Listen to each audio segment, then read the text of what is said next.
Swayam Prabha. Digital India. Educated India.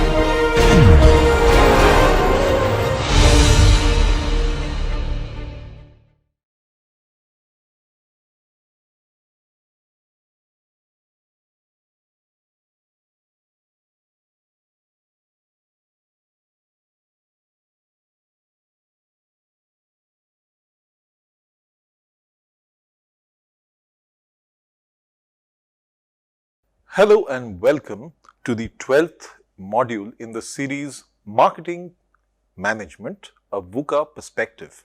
We are discussing deeper considerations of product marketing and product management in this particular mini segment of the entire series. And I am your host and tour guide on this wonderful little journey into marketing, Siddhi Bhattacharyya. In modern day marketing, there is no bigger mind and more respectable mind than Steve Jobs himself. And in his words, he says, packaging can be theater. It can create a story. And that is precisely the aspect of what we'll be delving into today, the packaging labeling aspects of marketing. Why packaging is important is because it does not let the insides of a product be prominently visible right at the outset. It creates a certain amount of mystique, a certain amount of come hither allure.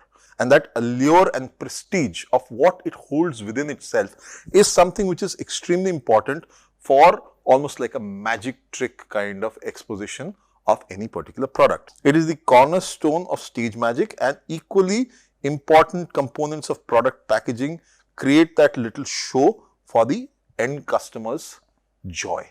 And joy is what consumers want out of having spent money and purchased any particular product. So that is the direction in which this conversation is headed in the third of the entire series of designing value into and managing products. Now here, let's look at how we can master packaging and labeling, which is the art of product presentation. In today's competitive marketplace, you see packaging and labeling, they serve as components for product strategy because they are the silent salespeople that bring about brand value and differentiate your products from whatever else is available on very, very crowded shelves. They help the consumer identify you and your product before they look at any other competitive offering, and they influence purchase decisions within seconds because it brings a certain amount of loyalty, trust, dependability to the consumer's mind, packaged into that one split second decision. This presentation explores the strategic importance of packaging and labeling, and it examines the best practices through real world case studies and provides insights into creating packaging that not only protects products but also builds brand equity and drives sales. Now let's look at the power of first impressions, because after all, love at first sight, why not? So brands get recognized. When you look at the distinctive packaging like Coca-Cola's contoured bottle, then you look at Tiffany's blue and Red Bull's slim, they have become symbols that consumers constantly recognize worldwide, creating brand associations. This influences the purchase and it serves as a 5-second commercial for that entire particular product. This 5-second commercial for the entire product, it draws consumers in and encourages a product to be chosen. And 50 to 70% of purchases are made in store, and this packaging therefore performs multiple sales tasks simultaneously. In terms of home displays, attractive packaging, consumers want to display at home, and it becomes like Kiwi shoe polish tins or Altoids mint boxes or Absolute vodka bottles, and it extends the brand presence beyond the store and reinforces brand equity. Packaging represents the buyer's first physical encounter with the product. It is the first meeting and shaking of hands, and in modern retail environments, consumers have approximately 300 products per minute which they look at, and so therefore effective packaging captures attention instantly and communicates the value. And that is where typically packaging has a very large role to play because of its layers. The layers primarily are the direct product container, which is the first set of the understanding. Then there is a secondary package which gives you branded presentation and protection. And then finally, there is a outer shipping package which protects the outer layer for transport so that your brand is preserved in the entire logistics exercise. Now, think of cool water from Davidoff as an example. It has a very clear, distinctive blue bottle and it has white lettering which serves as the primary package. Now, this is what people finally hold in their hands and end up using when they put the perfume on. This is contained within a coordinated blue cardboard box, which is your secondary package, and in a corrugated container which contains multiple units, which is known as the shipping package. Each of these provides specific functional and marketing purposes, and together it provides a surety that the product reaches consumers safely and it enhances the brand impact at every touch point. Now, what are the key drivers of packaging innovation? Self-service retail. When you look at these examples, you have got supermarkets stocking up to 15,000 items, which are called stock keeping units or SKUs. This is something which is very common parlance in marketing and sales terminology and should be something which we almost internalize. It helps making 50 to 70% of purchases in store, and this packaging must attract attention, describe the features, build the confidence and create a favorable impression. All of this in a trice, within seconds. Consumer affluence is also exhibited. So, consumers are willing to pay more for convenience, appearance, dependability and prestige. So, owning something which looks premium is something which is part of the entire experience of purchasing a product, and so therefore, better packaging solves those things. It also helps establish what the brand really stands for, how much they have invested in actually ensuring that the experience of that particular product reaches the end consumer. So, it gives you instant brand recognition, acts like a billboard inside these stores, and Garnier Fructis, for example, has a bright green packaging that stands out in the aisle. So, this helps you identify that particular brand or product for the consumer, and it also gives you the innovation opportunity where you can bring substantial benefits to consumers and companies can get those enhanced convenience, ease of use, and these driving forces have transformed packaging from purely functional element to a critical marketing tool. So, this is a big journey and a big leap for packaging overall. When you look at iconic packaging case studies, Tiffany's blue boxes, Coca-Cola bottles, Absolute bottles, Red Bull cans, Toblerone triangle boxes, all of these are examples of how brands represent themselves in front of customers, and customers remember that iconic shape or offering in that particular format. So, these iconic packaging trends, they transcend the functional role and become the physical embodiment of the brand itself. That is critically important to understand, that packaging has that large a role to play in people's lives. Now, when it comes to packaging design, there are certain objectives to be met.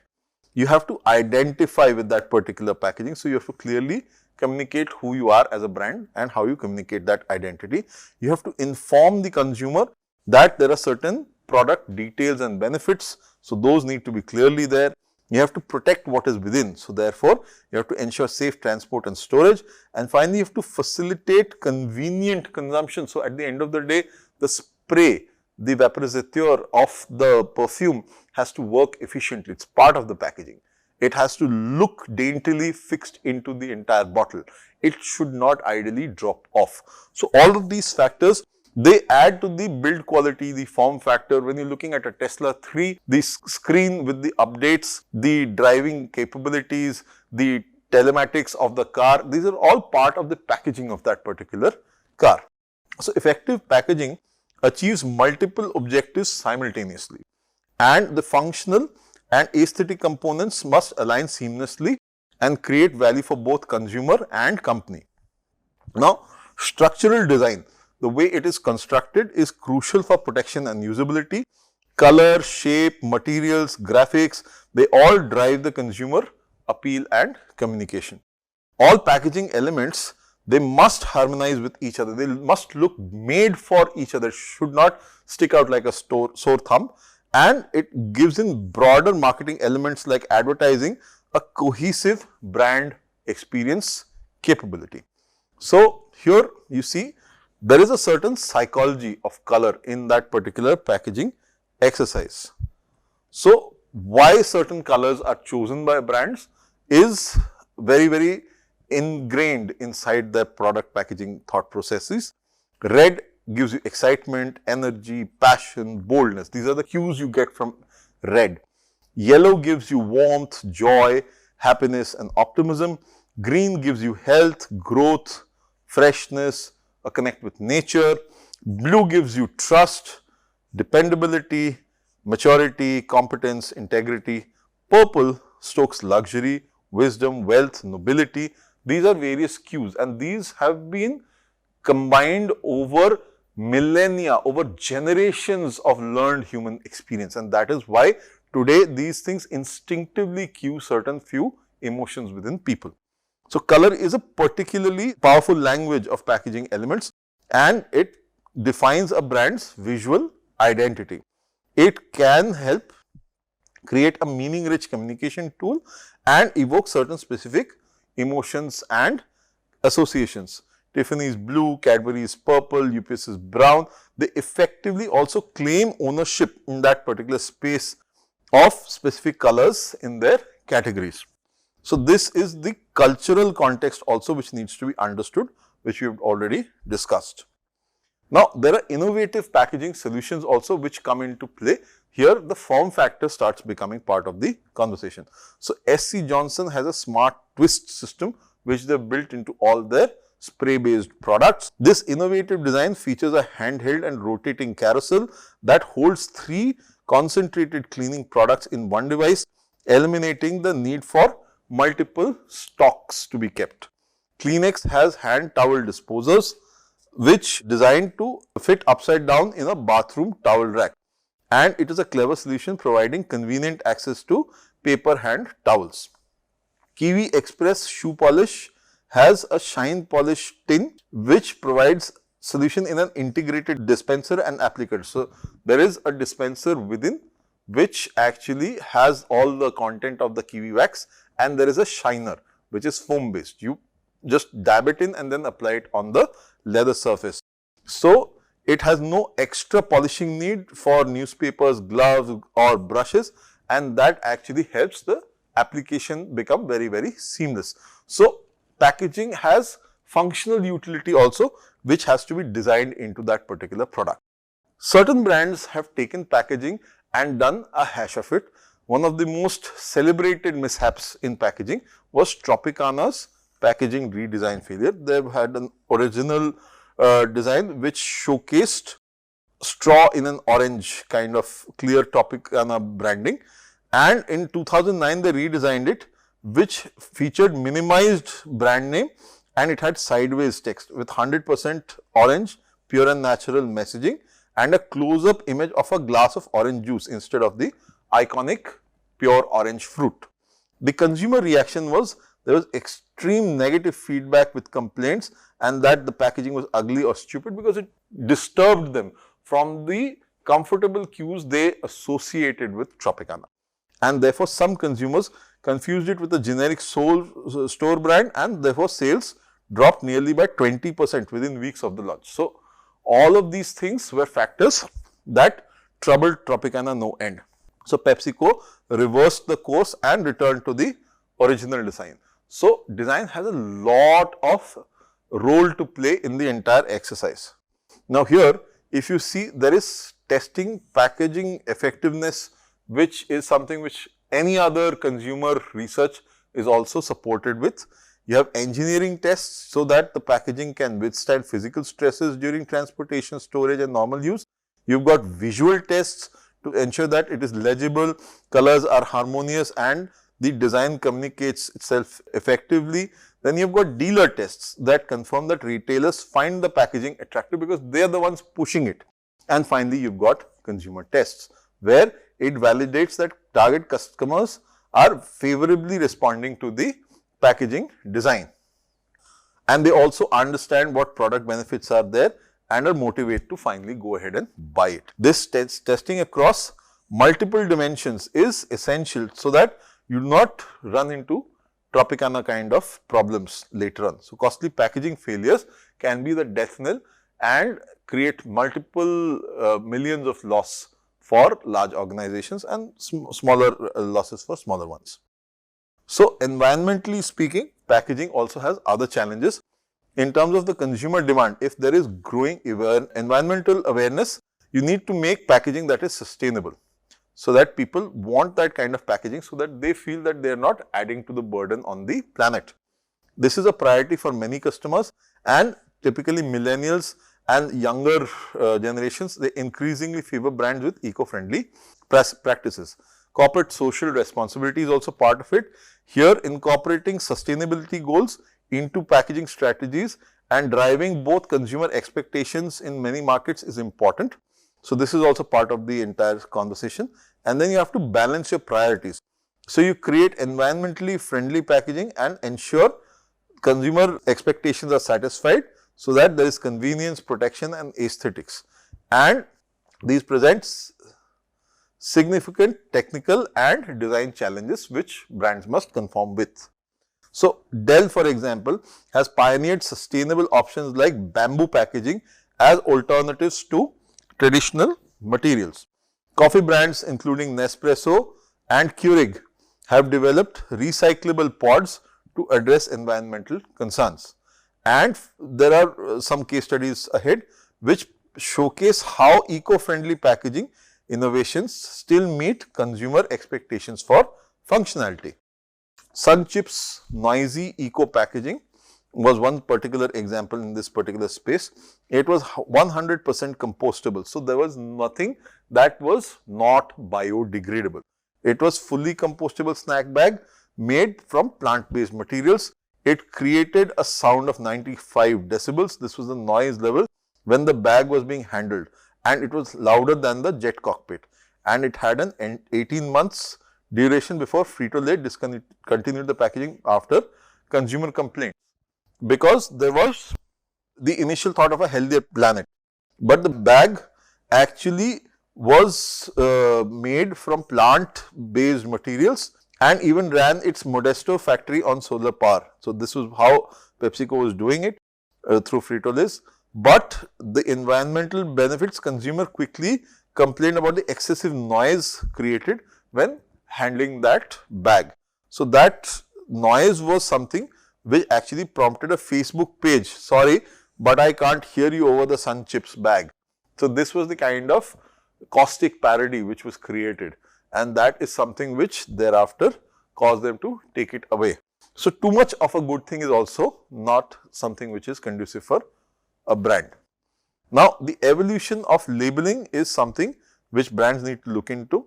You need to ensure that it identifies the product or brand, it classifies the product grade or quality level, it gives the necessary information on the content's usage and safety, and it promotes the market through attractive graphics. So, you have elaborate graphics in packaging design, 360-degree shrink wrapped labels on allowing containers to feature vibrant graphics and accommodate more product information. So, lot of innovation is coming up in the product packaging space. Labels must periodically undergo redesigns so that they are relevant, like Ivory soap. It updated its label at least 18 times since 1890s with gradual changes in size and designing, and maintained the brand recognition throughout that entire period. There are also regulatory frameworks for labeling which are important. In 1914, the FTA established that false, misleading or deceptive labels about unfair competition set the foundation for modern labeling regulations. In 67, Fair Packaging and Labeling Act ensured that mandatory labeling requirements were there, and it encouraged voluntary industry standards and authorized federal agencies to create packaging regulations. In the 90s, FDA required nutritional labeling for processed foods, amounts of protein, fat, carbohydrates, calories, etc., vitamin, mineral content, and percentage of daily usable nourishment values. And present day, you have got ongoing evolution of global standards which vary across countries, and there are compliance challenges because of these. So, FDA has taken action against potentially misleading descriptors like light or high fiber, natural, low fat, establishing specific criteria for using these terms. However, regulations vary internationally. In the UK, light and light have no official legal definition, while low fat is legally defined and contains less than 3% fat. So, there are regulatory differences globally speaking, and these create challenges for global brands which are seeking consistent positioning across markets. So, marginal differences in packaging, labeling, etc. they shift between one and the next market. Then there is a certain role for guarantees in product strategy. It reduces the risk of the customer buying into a certain brand or product. Guarantees reduce the buyer's perceived risk by suggesting high product quality and how dependable the company actually is. It also helps build the trust necessary for a strong guarantee and the company's confidence in its products and willingness to stand behind them, which also helps consumers trust that particular company is offering. Then there is a quality focus which offers the guarantee and gets a company's focus on quality and customer experience and creates meeting and allows them to exceed the customer's expectations. And finally, it also gives them a competitive advantage. A well-crafted guarantee provides meaningful point of differentiation in competitive markets where fewer product features are similar. So, when a product fails to meet explicit promises or reasonable customer expectations, the company will provide typically through replacement, exchange or refund. It will make good whatever the customer has spent. P&G, for example, exemplifies general satisfaction guarantee with simple not satisfied for any reason, return for replacement, exchange or refund policies. So, this is how major brands like P&G do this particular activity. Then there are various kinds of product guarantees. There is an overall satisfaction guarantee where it applies to any aspect of the product, addressing from both actual product quality to subjective assessment by the customer, and it offers maximum protection but higher costs for the company. 100% satisfaction guaranteed or your money back. This is one example of the guarantee statement. It gives you simplicity and breadth of coverage for the customer. It has a challenge that there is a potential for subjective recalls. When it comes to specific attribute guarantees, guaranteed to keep you dry in any weather is one particular example. It offers limited protection but reduces company exposure to broad claims. Here the advantage is there are clear performance standards which must be met. The challenge is it may not address all customer concerns. And then there is a time-based guarantee. For example, lifetime guarantee against defects. It's a strong statement of advantage, but the challenge has managing the long-term obligations built into it, which organizations must think of. So, longer the guarantee is, the greater the confidence from the potential customer and what the liability therefore it carries. Now, what are warranties and how are they different from guarantees? So, this is the other aspect. In the terms of, let's say, a feature, guarantees always ensure cost to customer is free. Warranties give you a basic warranty free and extended warranty requires a certain amount of payment. When it comes to customer recourse, guarantees typically include the option for a refund. Warranties usually limited to repair or replacement. In terms of timing, guarantees may be offered at any time. Extended warranty is typically purchased at the time of sale so that it covers the necessary extended time period. Coverage period, which is therefore is in the case of guarantee often open-ended or satisfaction based, whereas in warranties it has a specific time period to which the company is married to. And on a legal basis, the guarantees are a company promise, whereas warranties are a contractual agreement to make well of whatever has been not provided. Warranties typically focus on technical performance and repair, while guarantees often address broader satisfaction aspects. So, this is how they differ. Extended warranties become significant revenue source for retailers like Best Buy, for example. You also may know them as AMCs or annual maintenance contracts. They provide evidence that rarely a good financial value to customers because the product is that good that it will not break down or fall apart, but just as an added insurance, customers pay that little premium so that in case it does, they are insured about all that needs to be done for that particular product. The decline in extended warranty sales reflects growing customer comfort with finding technical solutions through social networks. Now, let's look at a case study of the Hyundai and Kia warranty strategy. Hyundai and its subsidiary Kia are organizations which provide cars across the world. The warranty offer in this case, in 99, Hyundai introduced America's best within 10-year 100,000 mile powertrain coverage and per year and 60,000 mile bumper to bumper protection. This significantly exceeded industry standards and Kia adopted a similar approach. In terms of strategic objectives, what Hyundai wanted to do was it wanted to provide unprecedented warranty addressing key consumer concerns about the vehicle quality and company stability at a time when Korean automakers faced skepticism in the US market. And there was perceived purchase risk. The market impact of this was, over time, the warranty strategy contributed significantly to Hyundai's transformation from a budget brand to a mainstream competitor, and between 98 and 2010, which is a 12-year period, Hyundai's US market share more than 100% and doubled. And this warranty frequently cited as a purchase consideration for consumers or prospective buyers. This clearly illustrates how a bold warranty strategy overcomes consumer hesitation and builds market presence. So, it shows the commitment upfront from the brand or the organization's side. There are various things that are signaling confidence in product. While product quality is there, it addresses specific consumer pain points such as reliability and cost repairs and fundamentally changes the market perception of brands in the entirety. So, these are aspects of the entire warranty segment.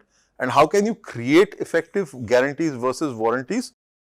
First and foremost, you need to understand that there needs to be accessibility. So, there need to be easy claims and they should have minimal exclusions so that people can actually use them when they need them. The second part is the language should be clear, straightforward, and it should be relevant to what the consumers need and what the product features are there in that particular offering. So, effective guarantees, warranties focus on product features and genuinely are important to customers. They cover these features and consumers get values that are providing big benefit for the customers. The terms should be clearly communicated without legal jargon. So, this is extremely important so that people understand that it is normal speak from the brand's end and they are able to believe that, and it is not intentionally going to confuse them. When you minimize the exclusions and limitations, it makes it easier for customers to exercise their rights. Whenever the problems occur, this helps build trust and positive feedback for the company. Companies should consider guarantees as a process from the customer's perspective and ensure it reduces the perceived risk of buying the particular product. Now, here we have discussed before the product varianting lines and portfolios. Here you need to understand how less is more, and the product assortment paradox is something which needs to be thought through. Conventional wisdom says that offering extensive product variety helps customers by enabling them get better preference matching and providing them with the necessary flexibility. And this allows them to fully explore the exploration of various available options. But this does not drive the trend towards ever expanding product lines and retail assortments, which become the problem of choice for customers. The actual reality of this shown through research studies show that excessive choice can actually hinder decision making through information overload and choice overload. And experts, if they are brought into space, they will showcase that expert consumers with product knowledge and established preferences benefit from larger assortments, and novices become overwhelmed and may avoid purchase completely. So, the more is better approach to product assortments. In many cases, carefully curated smaller assortments can help the likelihood of purchase and also reduce return rates and enhance customer satisfaction overall. So, when we move towards packaging, the future has a lot in store. There has to be interactive content. Content is not something which necessarily is pushed in front of people. They can have something which is as basic as a QR code, you scan it and it takes you to a particular space which is owned by the brand and where you can see detailed aspects of the product, you can engage the experience of it, and this can be done through videos, authentication, verification and an entry point into various loyalty programs. It can also give you RFID type sensing technology. This can help sensors identify whether the product is fresh, the temperature to which it is exposed is enough and there is no tampering. So, that enhances food safety and reduces the waste. In terms of augmented reality, the experience of that particular product can also be increased multifold and it can demonstrate the product and create engaging experiences. And in terms of the supply chain, it also gives you very clear visibility. Tracking technologies help end-to-end visibility of products and it goes from manufacturing through distribution and enhances the inventory management and ensures that no counterfeiting happens. Smart packaging is rapidly evolving beyond mere containment of the end product and protection of it to become an interactive touch point which extends the experience of that particular product in the consumer's mind and creates new opportunities for brand engagement and gives practical benefits like authenticity, verification and usage. Costs are decreasing of production, consumer adoption rates are increasing and smart packaging features are expected to become standard elements of the experience rather than premium differentiators. So, this will become very, very standard fare. Now, also given the fact that everybody is thinking of the sustainability of packaging, bioplastics are being introduced so that products once used and the packaging thrown away degrades and is subsumed into the soil. It also speaks of circular design. Why? Because one person's waste can become another person's input resource material. So, this is also very important. The third part is to be frugal and reduce materials being used to actually craft out a packaging solution and also water soluble solutions, so that what happens is typically the product once going back into water will not actually affect the quality of water. So, packaging that dissolves completely water for applications like single dose detergents, bath products and food ingredients eliminates the need for solid waste entirely and the water can be treated better and in much less cost.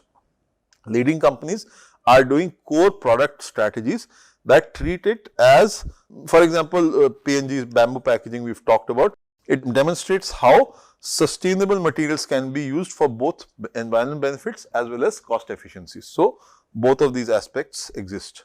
Now, global label variations, these are a big challenge for international brands. Here there are terminology differences. Terms like light, natural, healthy have different legal implications in different markets. In the UK, light has no legal definition, while low fat has less than 3% fat content. Products labeled light may contain more times fat than the ones labeled low fat. So, that discrimination can actually affect the legality of the product itself. Also, various markets have different disclosure requirements. So, countries vary widely in mandatory information requirements. EU requires allergen highlighting and nutritional information in a standardized format. Other regions have minimal requirements of focus on different elements like country of origin or production methods. Then, challenges of vernacularism. So, hence multilingual challenges. So, in Canada you have to have English and French, in Belgium you have to have Dutch, French, German, and multiple languages appear on packaging, creating space constraints that impact the design capability. In India, for example, you have multiple inputs that can be given in terms of the vernacularization. So translation nuances also affect how claims and benefits are communicated across market spaces. Cultural considerations are also there. So symbols that you use, colors that you implement, imagery that you utilize, all of these may work well in one market but make it offensive in other markets. So the sensitivity, the cultural understanding is something which is critical for brands and marketers to also understand. So these are aspects that brands must consider in their journey. Japan has a very interesting packaging paradox. So here they believe in excessive wrapping. Individual bananas may be wrapped in multiple layers of cellophane and chocolates can come individually wrapped, then packaged in cardboard and finally encased in plastic. This creates multiple layers of packaging for even simple items. So Japan tends to go into this overkill mode. There is a certain cultural significance which it comes from and borrows from. This elaborate packaging reflects deeply held values about presentation and giving. So they have that culture of packaging whatever they are presenting or gifting to somebody in a very elaborate and unique way. So product wrapping is viewed as an added touch of luxury which conveys the respect towards the customer, and it's often predominantly used in store and gives the brand name a mark of certain amount of quality. Recycling wise, it has a contrast. Paradoxically, Japan maintains one of the world's highest recycling rates with sophisticated waste sorting machines. The people are also used to that particular format. So they segregate their waste and put them in specific containers for the recycling process to effectively work. It may create some tension between packaging traditions and the country's otherwise strong environmental practices, but Japan manages it very, very nicely. It walks that particular tightrope. So it illustrates how deeply packaging practices can be embedded in a cultural expectation format. Environmentally speaking also, you have to ensure that you have environmentally friendly packaging for the Japanese market. Packaging also affects the intensity of impulse purchasing, where you see one thing and you immediately pick it up for a purchase. So in the case of candy and confectionery, it's the highest and it tends to reduce as we go towards health and beauty. Predominantly magazines, newspapers, snack foods, carbonated beverages, baked goods and ice cream typically tend to have a higher expectation compared to health and beauty, where the actual communication of what that particular product does for you is something which creates that necessary trust factor. So what is the cost benefit analysis of premium packaging therefore? 23% price premium is something you can command when you have premium packaging going for you, and 65% of consumers get affected by the first impressions. There are certain consumers who avoid a brand due to its unappealing packaging. So that is also the case. 40% people believe that they can share the unboxing experience. Consumers actually nowadays on social media, they share images of interesting packaging and therefore create more curiosity on the internet. And 52% have a repurchase intent when they again see premium packaging doing the hard work for them. Premium packaging therefore requires higher investment, and it speaks of the commitment of that particular brand or company to provide the necessary due diligence, if you will, so that consumers get the best possible product within that particular price band. And this can actually help derive the increased perceived value, increase the higher price points and enhance the brand perception. So luxury perception of brands like Tiffany has demonstrated that distinctive packaging can become as valuable as a brand asset as the product itself. So once you have a great looking packaging in your hand, what happens next? Typically you open up the packaging, which leads us to a very, very important phenomenon of today, unboxing. This is where the prestige bit which we had discussed at the outset of this conversation comes in. There is a certain anticipation which plays out here, and there is building excitement about what will be revealed inside. So the magic act finally concludes here about packaging. You've got a discovery angle and you create moments of delight and surprise. you create a connection which strengthens your emotional bond with that particular brand, and you create an occasion for sharing where you get your experience out there on social media and you create content.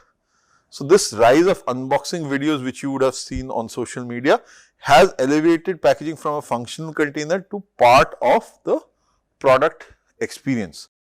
Companies like Apple, they have mastered that particular art and they are showcasing unboxing experience with precisely engineered packaging that creates moments of anticipation and discovery. There are various things which go into premium packaging like tissue paper, ribbons, personalized notes and reusable containers which extend the emotional connection with the brand and also give psychological engagement and translates into stronger brand loyalty, positive word of mouth and enhanced perceived value for that particular brand. Now here, packaging innovations for aging people is also a big criterion. There is a huge demographic shift which is happening. The global population aged 65 is projected to reach about 1.5 billion people by 2050 and it creates an unprecedented demand for age-friendly packaging solutions. This has to do with their biology as well. The demographic controls significant purchasing power and faces unique challenges with traditional packaging. Hence, the declining grip strength is one factor, so that they are able to open containers becomes challenging. Reduced visual acuity makes reading labels difficult. Their cognitive changes impacts the comprehension of instructions in going through the entire experience of a product and therefore it requires innovative solutions. Here, forward-thinking companies are developing packaging specifically designed to address the needs of older consumers and ensuring aesthetic appeal and avoiding any amount of stigmatization of them. There are easy open closures and improved grip surfaces. You've got high contrast labels with larger fonts. You've got tactile, so you can hold it better, differentiators, and for vision impaired users, it is a boon because if you're able to grip, your hands provide you with the second level of muscle memory. So even if you've got failing eyesight, you are able to do things by touch. Then single close packaging eliminates the measuring of particular products requirements and smart packaging with audio instructions or reminders helps people experience the product in a certain defined way. So companies addressing the need for aging customers can gain significant competitive advantage in the growing market, and principles that make packaging easier for older adults typically benefits all the other consumers as well, and it creates a broader appeal while solving these challenges. It just is kindness at the end of the day, and human kindness has a way to draw more people because it creates a very, very positive word of mouth. And this is the holy grail for any marketer. Any marketer at the end of the day is aiming for this one lasting experience so that they can tom-tom it to the other prospects. So this is something which works well for any particular brand as such. Now, how do you balance functional and aesthetic packaging elements? In terms of structural design, the physical format and construction of the package defines its qualities, handling characteristics and user experience. So innovations in terms of materials, closure systems and dispensing mechanisms can create differentiation even in the mature categories, because then the packaging and the thought process and the attention to detail that the manufacturer has put into it is something which makes it stand apart. In terms of visual design, there are graphic elements like color, typography, imagery and layout, and these determine the shelf impact and communication effectiveness. The visual design must balance attention grabbing appeal and clearly communicate the key benefits and brand identity. In terms of the materials being used, the tactile, which is the touch based quality of the packaging materials, and consumers' perception of the product quality are both interrelated. The better the product's packaging feels in your hand, the more enriched it leaves an expression and thought process in people's minds. So material choices are important, and they must not only protect They must be sustainable, they should have lower cost, and they should at the same point in time have a sensory appeal which creates the larger experience. And yes, therefore, experience is important. Consumers interact with packaging, purchase through disposal. So, this entire journey has a lot of interaction with the product packaging, and so therefore, there is overall satisfaction at each stage to be built in. This convenient opening, reclosing, dispensing, storing and disposing makes for meaningful value beyond the core product benefits. All of these factors have to be thought through by the brand. Packaging for e-commerce versus retail. Now, in e-commerce, there is no shelf appeal. So, it is just what is visible on a website or on an app. In terms of shipping durability, e-commerce demands robust protection throughout fulfillment networks, whereas in terms of shelf appeal for retail, traditional retail requires attention-grabbing graphics. In terms of the delivery experience, direct-to-consumer creates opportunities for premium unboxing moments and brand storytelling, which is after the product arrives. And finally, there are waste concerns. So, therefore, it has to be sustainable, and waste is driving demand for sized sustainable solutions is something brands need to always understand and keep in their mind. So, packaging provides a change from the first moment of truth at the retail shelf to the last moment of truth when the packaging arrives at the consumer's home, and that is the shift in marketing thinking as well. It has actually helped brands rethink their packaging strategy and create distinct solutions for different sales channels.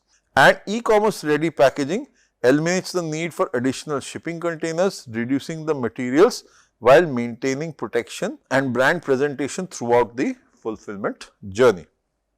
Labels need to be kept fresh, and this is when and how to update. Even the most iconic product labels eventually need refreshing to remain contemporary and relevant. Brands like Ivory Soap have undergone more than one numerous label redesigns. They have done at least 18 since the 1890s. So, they have maintained constant brand recognition through gradual evolution rather than dramatic changes. Same thing has happened to BMW as well.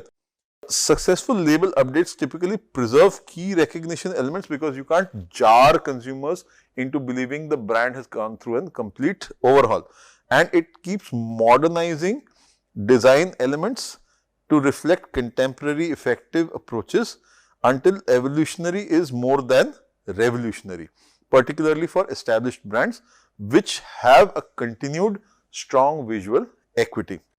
This helps redesign and helps keep the risks of abandoning distinctive visual assets that consumers use to define the trusted products.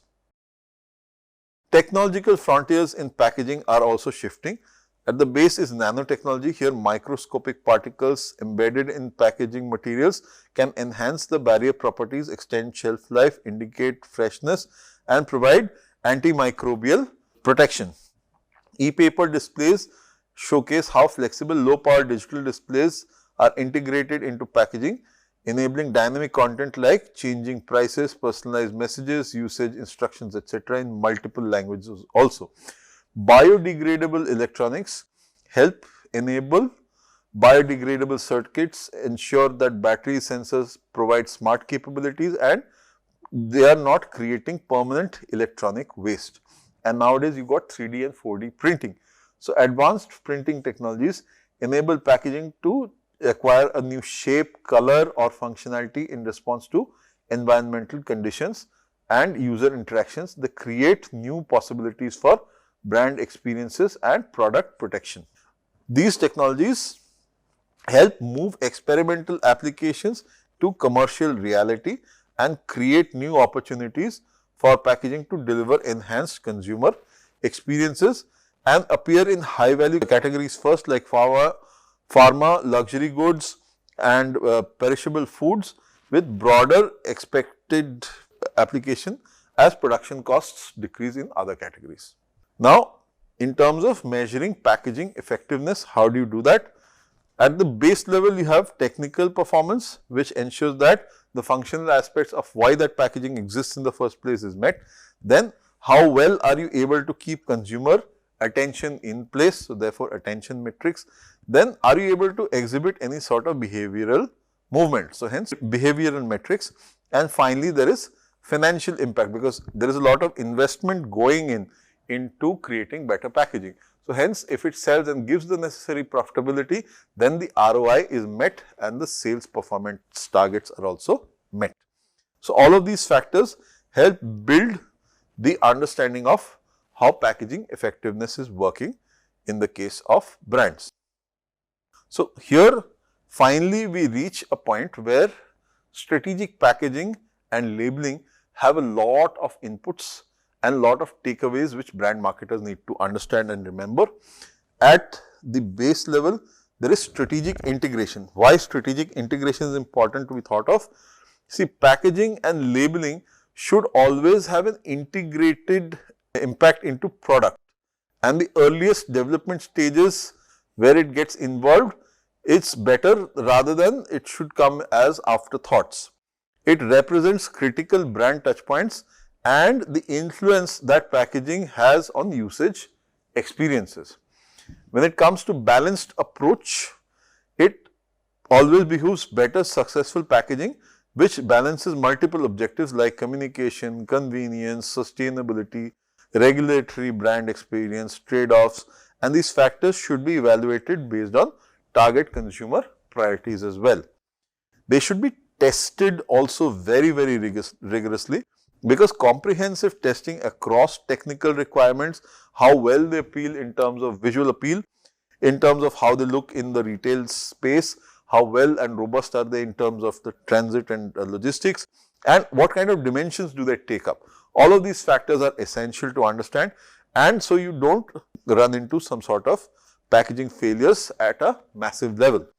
And minor packaging changes also can create a significant impact on sales and brand perception, because if there is a minor change, affecting it across the entire SKUs set is going to create a large impact. Similarly, if you are going to recall any particular product, then that will lead to a degrading of the brand's perception in consumers' eyes.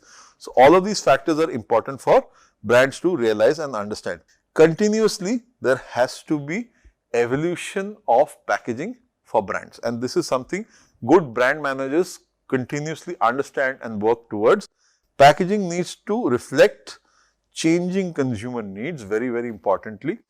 It has to understand competitive landscapes and how other brands are playing into that particular space, how your packaging stands different, how your positioning is very clearly conveyed, and technologically speaking, what are the capabilities that you are bringing to the fore. Again, we have discussed a lot of new technologies which are there, which include e-paper, which include 3D and 4D printing. How are you walking into the AR, VR experience, the extension of what is available in store or online to something which people can finally experience in their hands. And last but not the least, the environmental considerations, because you have to maintain these key recognition elements that support brand equity. Each of these factors have an impact finally, and brands must ensure that their packaging takes part and actually covers all of these aspects. So, in today's competitive marketplace, packaging has evolved from a purely functional element and it has reached a critical marketing tool level, and it can significantly impact purchase decisions. Most successful brands view packaging as an investment in consumer experience and brand equity rather than merely just a cost. When you apply strategic thinking into packaging design, you are testing and implementing, and marketers can create distinctive assets that drive competitive advantage while delivering meaningful value to consumers. So, this is a continual process. This is a process where more and more brands and marketers are investing, and because your competition is doing so, you must also ensure that you are staying ahead of the game.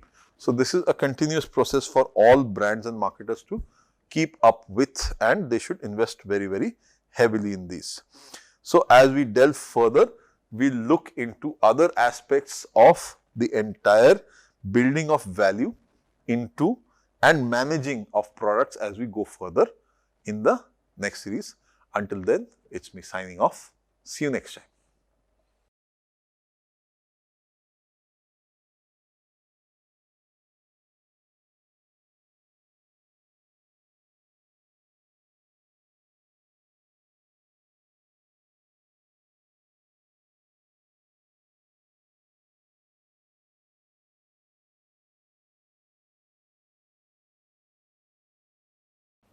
Hi, my name is Gillette Sam and I teach sociology at IIT Kanpur.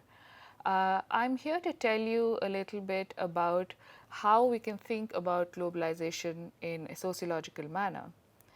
Now, one of the important concepts in the field of globalization and particularly global studies is that of global flows. It's a term that was developed by the sociologist and anthropologist Arjun Appadurai. He said that as the world is becoming a more and more global place, you increasingly see the movement of different types of things, both tangible and non tangible, across multiple national borders. Um, to begin with, you can look at how your day proceeds. I often need a cup of tea to actually start my day. Now, if you think about it, tea that we drink is not something that is that originated in India. It's actually a drink that comes to us from quite far away in China. And this is something that has happened not immediately, but it has happened 400 or 500 years ago. So this kind of movement actually happened with the movement of people. Now, this kind of movement of people and goods is one category of flows that Appadurai talks about. A second category of flows could be financial flows. Uh, and a good way to think about this is the kind of volatility that you can see in economic markets today. For instance, in 2008, the whole world experienced a very serious economic jolt. Developments in the country of Iceland had a huge repercussion across many, many countries in the world. Now, that gives you an indication of the kind of financial flows that are a part of globalization. So, we are not only talking about money flowing from place to place, but also financial decisions made in one place having an impact on other parts of the world. Appadurai also argues that there is a third category of flows which he refers to as the flow of images or media. Now, this is something that I'm sure you're quite used to. Much of the programming that you watch on television today, for instance, you may actually be watching channels that have originated or programming that's originated elsewhere. More than that, it could also be that the programming that you see today is influenced by shows that have originated abroad. Similarly, you can have content that was made in India, which makes its way to other places in the world. For instance, we know that Bollywood films are extremely popular in many countries across Africa. So this kind of movement of media is, Appadurai considers it to be an important part of globalization. The fourth category that he talks about is the movement of ideas. So this means that ideas that are popular in one part of the world are not restricted to that part alone, but they actually travel across borders. So, for instance, something that you may read about in the papers would be, say, events such as gay pride events. Now, gay pride events have their origin in places like New York. But the idea that there should be equality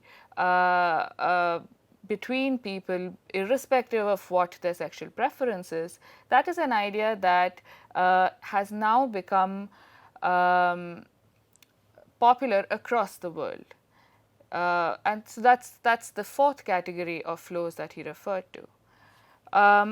The fifth category of flows that Appadurai talks about is that of technology.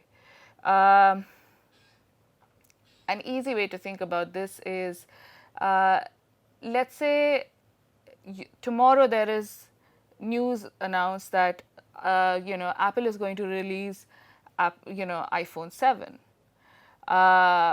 As you can anticipate, there is going to be a lot of excitement in many parts of the world, and people are going to start queuing up, waiting for those products to actually come to their country. So, technology is something that is quite exciting and really moves across various national borders.